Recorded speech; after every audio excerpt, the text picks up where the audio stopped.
Good evening. I'm Sister Catherine Bryan. I'm the Executive Director of Maryville. Since 1883, Maryville's mission has been to protect children and to help parents care for their children. This evening, we are presenting Maryville Cares. This is an interactive show on CAN TV 21, and we're also streaming live on cantv.org/hotline. You know, we've just entered the holiday season. Families have just celebrated Thanksgiving, and soon many will celebrate Hanukkah and or Christmas. This is a wonderful time of year, and yet it can also be a stressful time of year. And so during the next 25 minutes, we want to talk about ways that parents can enter into the spirit of these days without having the pressures overtake them. So parents, grandparents, aunts and uncles, this program is for you, as always.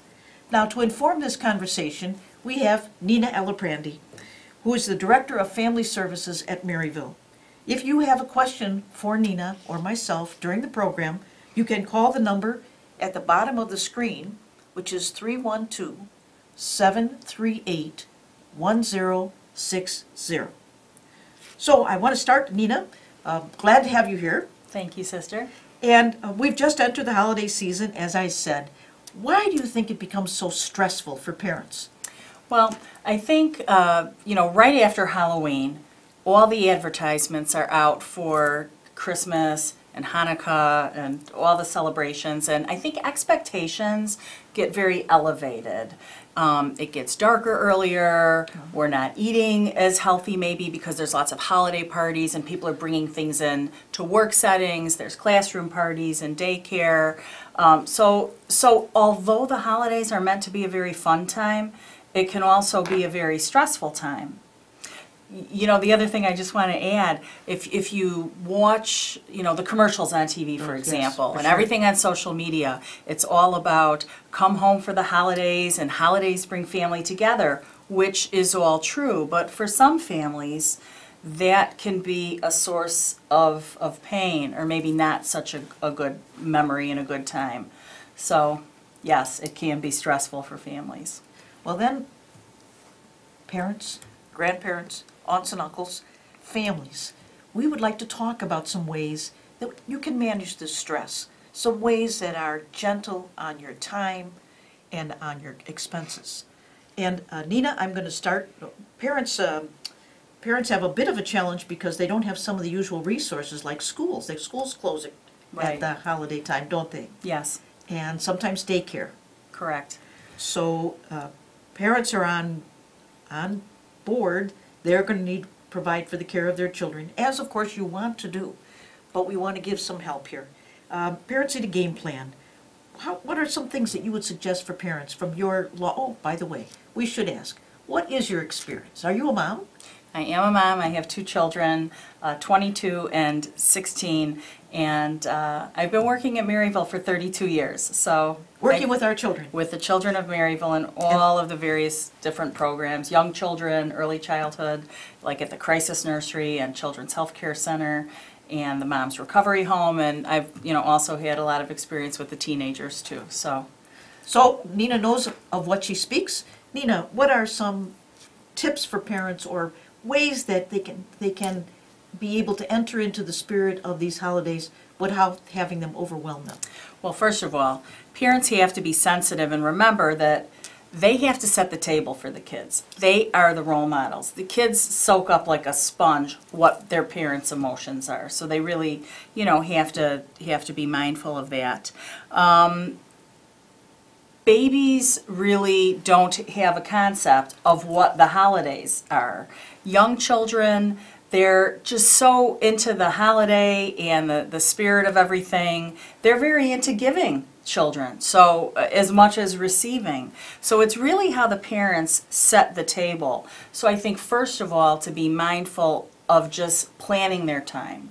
Because if you're going to have your kids home for a good part of the day, and many of you, grandparents, parents, you will, a bored child could very quickly become a very challenging child. So you want to be thoughtful about how to structure the day and find activities and things to do to keep the kids busy. And much of that can be preparing for the holiday. So, for some examples, Nina, mom or dad or grandma or grandpa is home with the children before Christmas, and you just said you want to keep them busy, keep them engaged. What can they do?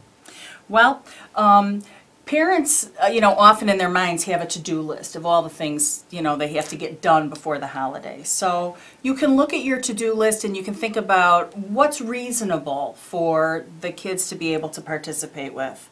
You can really make a game out of cleaning the home and decorating for the holiday. And kids can be wonderful sitting down with mom and or dad or aunt, caregivers, whoever's in the home, and helping create decorations with very simple, simple kinds of items in the home. And I want to mention again, and we'll be saying this throughout the show, we're going to talk about ways that don't take a lot of money, but they do take the love and time of families. So Nina's just given us one example, and this is about decorating in the home. You mentioned some things that children can make. A few examples for you. So some of the things I see the kids at the crisis nursery, and I see them taking just plain butcher block paper, big pieces of paper, and they're very creative making their own wrapping paper. I've seen the kids take pieces of fruit and make little shapes in the fruit with like a plastic tool or plastic knife, and then they'll dip it in paint and make stamps on the paper, or using crayons or markers, and they make their homemade wrapping paper. And then they'll find things around the home that they can use for gifts for their little brothers and sisters or cousins or parents. So maybe they'll take some of their gently used arts and crafts supplies and put them in a basket and wrap that up, or just maybe some of the other things that they played with when they were younger they don't use anymore, because they enjoy giving.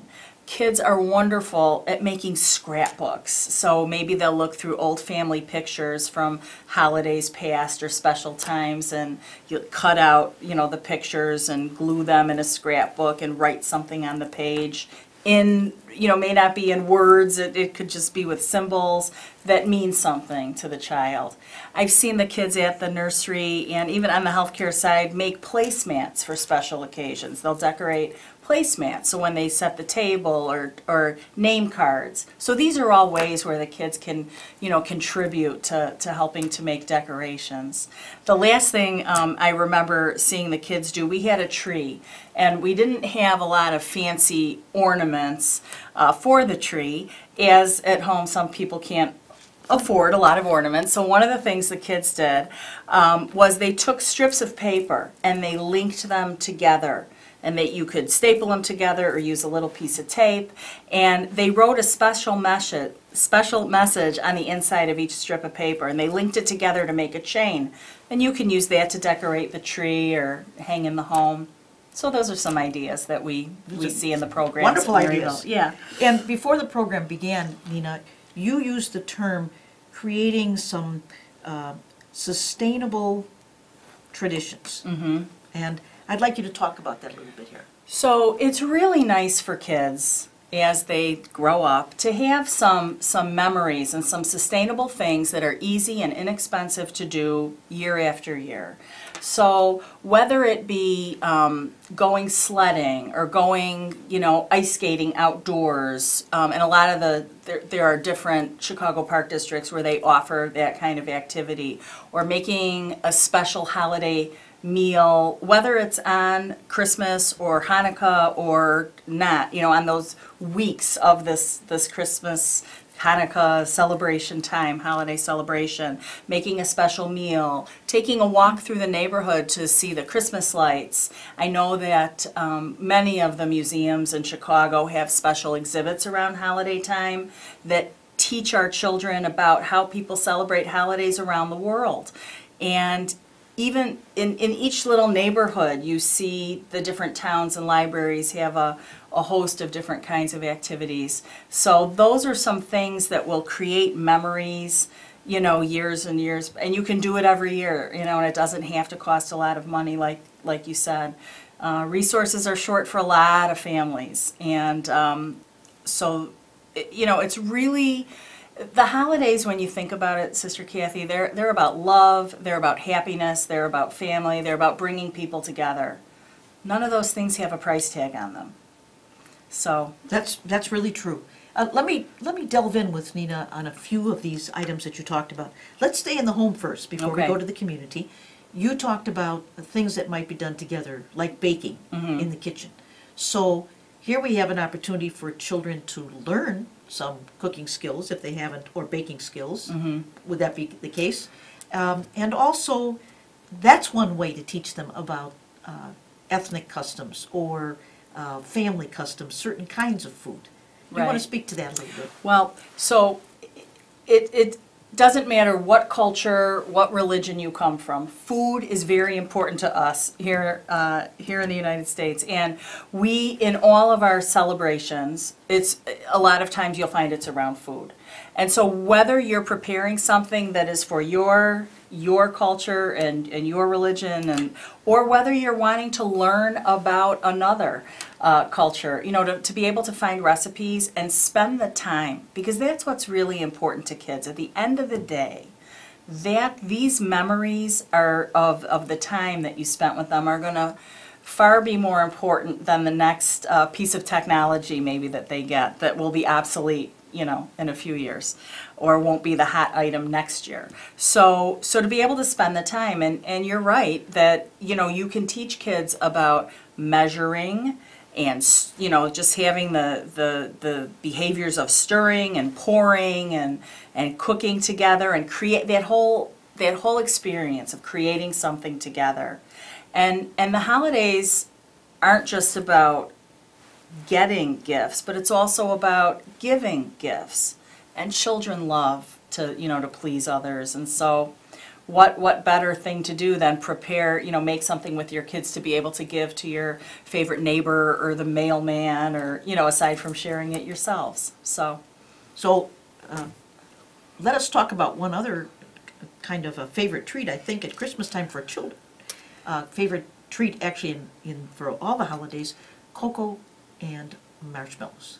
Oh, what wonderful memories I know I have of being a kid, and we were all in our pajamas late at night watching a holiday movie on TV, and and having a cup of cocoa. So just that's just, I think, a warm and wonderful thing to do, and you can make it from scratch, and you can look up recipes with little children, or you can buy the box where you just open the package and add a little bit of hot water. So you can make it as fancy as you want. You can put a little candy cane in it, or make it look a little festive.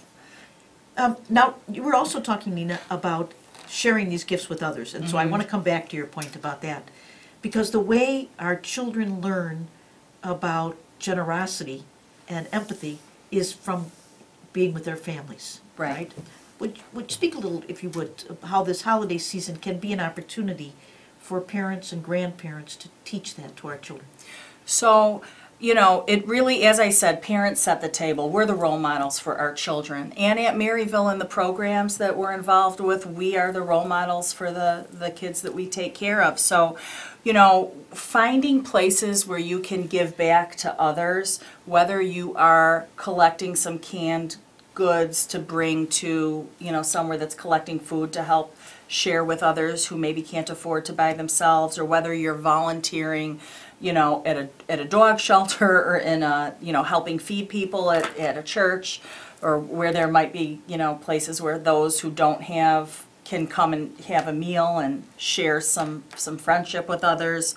And I can tell you that really, with all the programs I'm involved with at Maryville, from the programs with the youngest children, the crisis nursery and the mom's recovery home, to the programs where we have teenagers, we always find at least one place where our clients can go along with our staff hand in hand and do something to give back, because we want to teach our children. And we hope those of you at home too. We want to teach our children to be good citizens of the world. I think I learned that from you. You taught me that, and we really do. And so it's just very important. Everybody wants to feel like they belong. Everybody wants to feel like there's something bigger than than just themselves. And as exciting as the holidays can be, you know, they can also be very hard for people who don't have a sense of family and a sense of belonging. So it's always good to teach, to give back. Let me reinforce what Nina just said also by sharing a story, because I think sometimes we forget how important it is for the children to have the actual experience of giving to others. And so, for example, for Thanksgiving, there was a restaurant that closed its doors to its usual business and opened them to our children from Maryville and from one other social service agency in the city of Chicago. And the employees who worked there brought their entire families. So not only did they prepare the meals and have them ready, but their children were serving at the tables. Big smiles, beautiful attitudes, wonderful helping our children. Would you like another glass of Coke? Would you like another one of these? Those children are learning by doing, and all of our children learn by doing. So I want to emphasize what Nina's saying. If we're teaching our children to bake cookies for someone else, or to write letters, or make ornaments for them, and then have our children be in the experience of actually giving that to other persons, they'll remember that for life. Won't they, Nina? Yes. That's exactly. Yes. So we want to be emphasizing that because it's a gift that you parents and you grandparents give. No price tag on it for how valuable it is to your child, but your child will remember it for life. And it is about the spirit of what we're talking about in the holidays. Now, I do think this is a good time for me to remind you that you are watching Maryville Cares. We are on CAN TV 21 and cantv.org/hotline. Today's show is a conversation with Nina Elaprandi. I'm glad you're here, Nina. Thank you, sister. On ways parents and grandparents can manage expectations, time, and costs so that you, parents and grandparents, and your children can enjoy the spirit of these holidays instead of them becoming simply a commercialized day that costs a lot of money but doesn't bring the same experience to the heart. So if you want to join this conversation, of course, please call us at 312-738-1060. Now, Nina, I'm going to come back to some of these what you call sustainable traditions, and let's talk about some things outside the home. And you already started to talk about it. Let's talk about the museums. We have a number of museums that welcome children for the holidays. Right, and you know, the museums that I visited one not too long ago, and they had Christmas trees from all around the world. So children can go and visit with their family and see just how Christmas is really celebrated from a visual perspective. I think that kids find that interesting. All the local libraries, and you have to go to the library or look online. Everyone may not have a computer, but it seems like everyone has a smartphone, so you can go online and look at the various activities. There are opportunities for reading circles or special movies. There are, I think I mentioned that some of the Chicago Park districts have outdoor ice skating rinks, and of course down by Millennium, not in Millennium Park, but downtown on the lakefront, and the Maggie Daly skating ribbon is open. So there are lots of wonderful ways to be able to celebrate outside. And I myself would be a little nervous about putting on a pair of ice skates right now, but you can take your kids and you can get a hot cocoa and sit and watch them. Let them skate. Let them skate. So there are lots of opportunities outside the home. And our zoos, they invite the children to come and see the animals and sing to the animals sometimes. That's right. That's right. So we're one of the few places where we have a zoo right by the lakefront that you can walk in for free and see. They have it decorated. I believe it's at 4:30 in the afternoon is when they light up the zoo, and they have caroling with the animals. So you bundle up.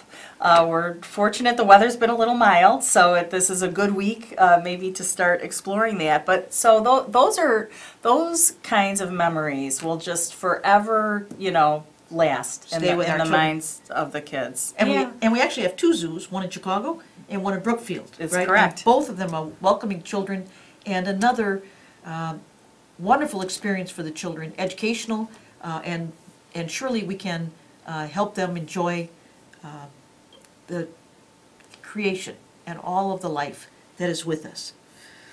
Now, we do know that there are times that things can become very stressful for families, and we want to just offer two resources, if we may, in the couple minutes that we have left.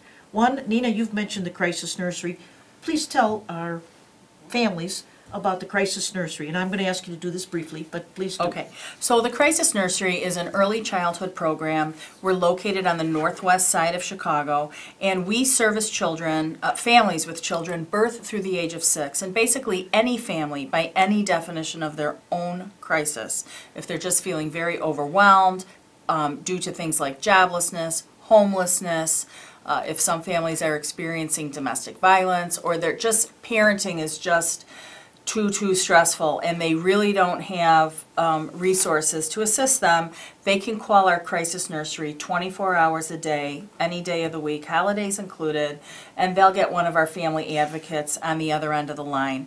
We can take care of these children birth through the age of 6 in the nursery, up to 72 hours at a time, up to 30 days in a year, and the family advocates will work with the parents to, one at a time, make a plan for the challenges, how they're going to problem solve the challenges that they're facing. Wonderful. And the Crisis Nursery will be a delight for the children while you as parents or grandparents are addressing whatever the family need is, and then you take your child home or your children home to celebrate these wonderful days.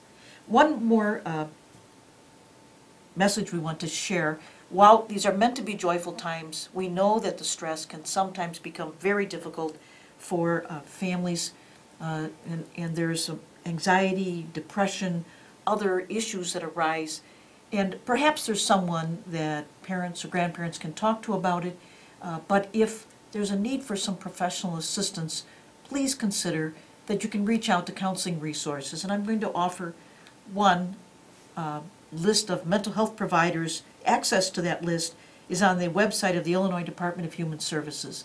So if you need this, or a family member needs this, we want to make sure that we've acknowledged that that resource is also available.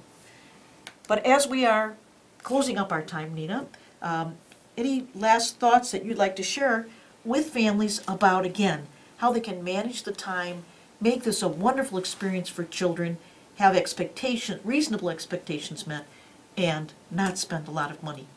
Well, like, because we are there's an onslaught of advertisements for every toy, and this really begins in October through the holidays. I think it's not a far reach to understand why kids have this idea in their head of just this toy extravaganza. So I think for parents to have conversations with their children about, indeed, they will be getting some holiday gifts, but put some parameters around what's reasonable, so that there's not a huge disappointment, and if they can at the same time put focus on their family, whether it's your biological family, whether they're, maybe an aunt or an uncle is taking the role, or a grandparent of the, whoever is family for that child, and parents, if you can just really try to create those experiences together.